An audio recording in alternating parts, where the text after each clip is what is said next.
এদিকে এদিকে এই নাম নাম এই সমস্যা নাই এই শোন নাম নাম যদি নামোস তোকে স্যাক্রিফাইস করব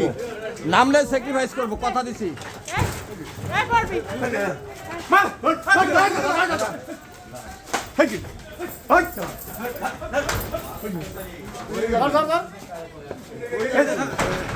তুই জানি তো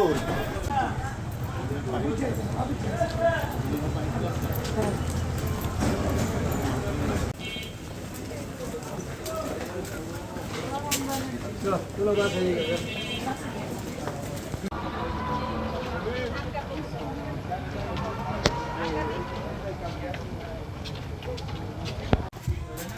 ওই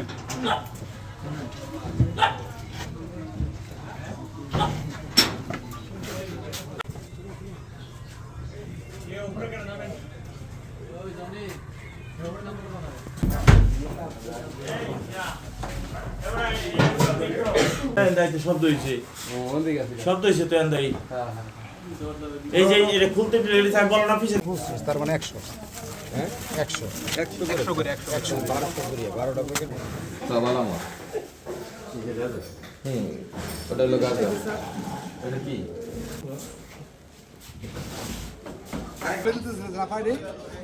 এই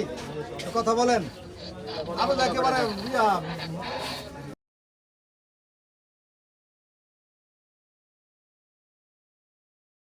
যে কোনো উপায়ে এই রূপগঞ্জ এলাকাকে মাদকমুক্ত করতে হবে। তো এরই ধারাবাহিকতায় বিগত 3 দিন থেকে আমরা টানা অভিযান পরিচালনা করছি রূপগঞ্জের বিভিন্ন এলাকায় এবং এরই ধারাবাহিকতায় আমরা আজকে চনপাড়া পুনর্বাসন কেন্দ্র যে এলাকাটি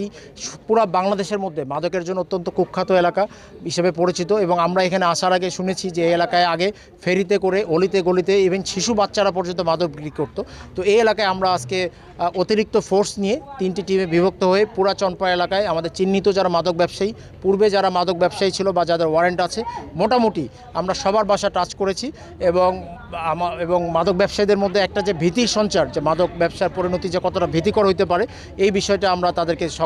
দিতে পেরেছি এবং এই অভিযানে আমরা 4 জনকে গ্রেপ্তার করেছি এবং প্রায় 1200-র মতো 1200 পুরিয়া গাঁজা সহ অন্যান্য কিছু মাদকদ্রব্য গ্রেপ্তার করছি। সঠিক পরিমাণটা আমরা থানায় গিয়ে মেজারমেন্ট করতে পারবো।